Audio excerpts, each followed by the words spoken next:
RPG A Day 2022, like all other years of RPG A Day, is about being positive and talking about role-playing games. And usually I post every day, either to YouTube or to my blog or to both, or like last year, to the podcast. But this year, because of my schedule, I may be posting all over the place and from lots of different locations. So please bear with me. But because today is day one, I wanted to post a separate post, not a combined or aggregate post, as I'm pretty sure I'm going to be doing, on all three places: the podcast, YouTube, and to the blog. So, without any further ado, please join me on the road.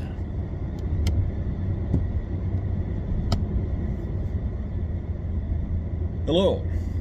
As you can see, you've found me in the car, and we're driving from one rainstorm into what is probably another rainstorm, unless, this video ends before we reach the other side.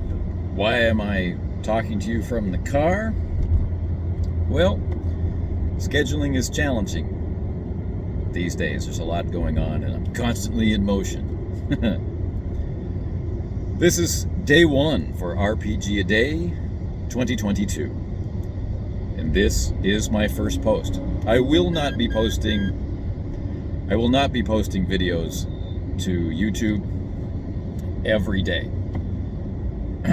It's not possible for me during this particular period, but I will be posting aggregate videos comprised of a week's worth of material. And the prompts for RPG A Day for this year, as you may have noticed if you looked at the infographic, and you can get the infographic to look at it on the founder of RPG A Day's blog at autocratic.com. And autocratic is AUTOCRATIK, right? Autocratic.com. You can find the infographic there. You can find translations into other languages there. You can also find, excuse me, you can also find these things on my blog, but you already know where that is. So, day one through day 6 is a conversational flow following the questions who, what, when, where, why, and how. And then day 7, Sunday, is more of an activity day. So I'll compile everything together into that flow. But for day one of RPG A Day, we're going to have this video, which is the who question. It's who would you like to introduce to RPGs? Who would you like to introduce to RPGs?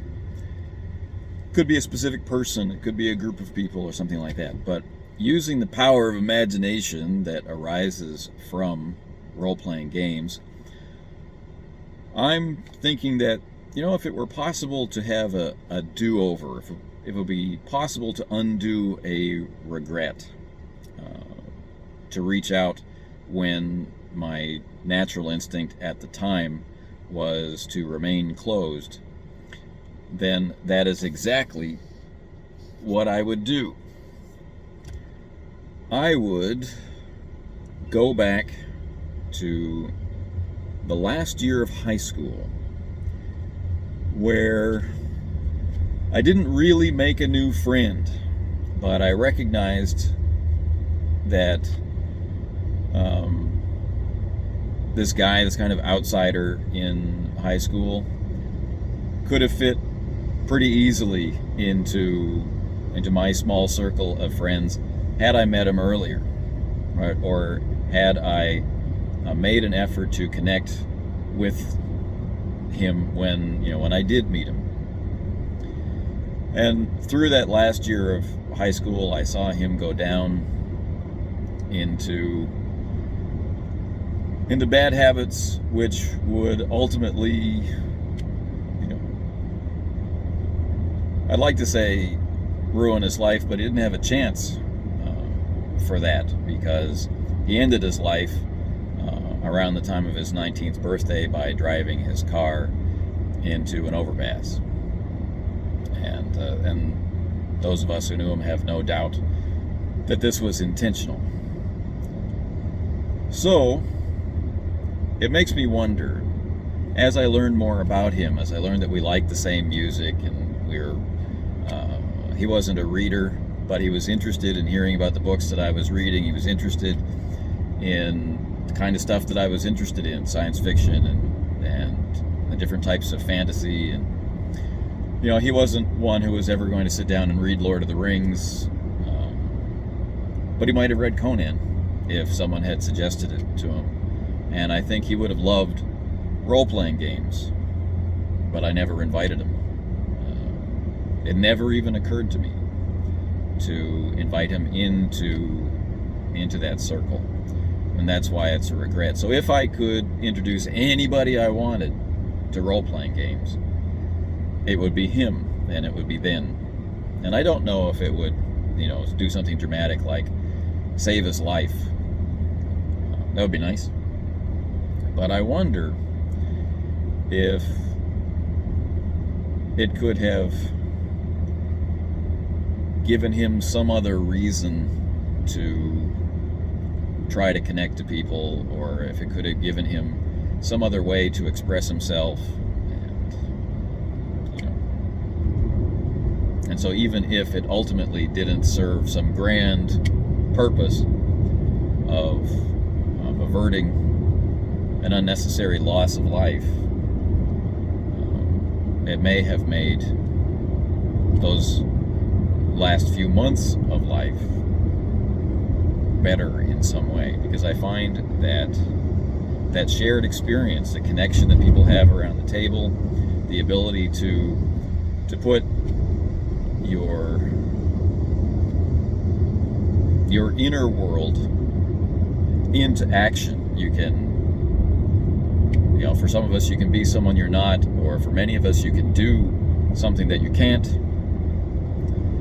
And the feedback is instant, the laughter, the enjoyment, and the ability to use the system. He was a great game player. He loved figuring out how games work. I'm talking about arcade games, the old stand-up arcade games. He was a really good player. He liked systems. I wonder how he would have taken the game that we were playing at the time, AD&D First Edition. I think there would have been a lot there for him to sink his mental teeth into. But we'll never know, because I did nothing. So for RPG a Day, our idea is to be positive and remember the positive effects of roleplay and share them.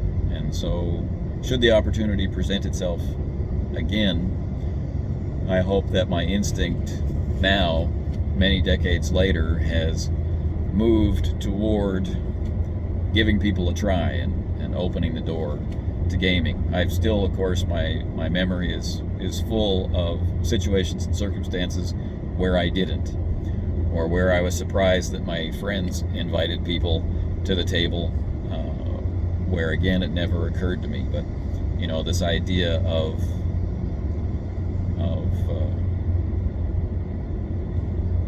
personal growth through hobbies, it's an ongoing one, isn't it?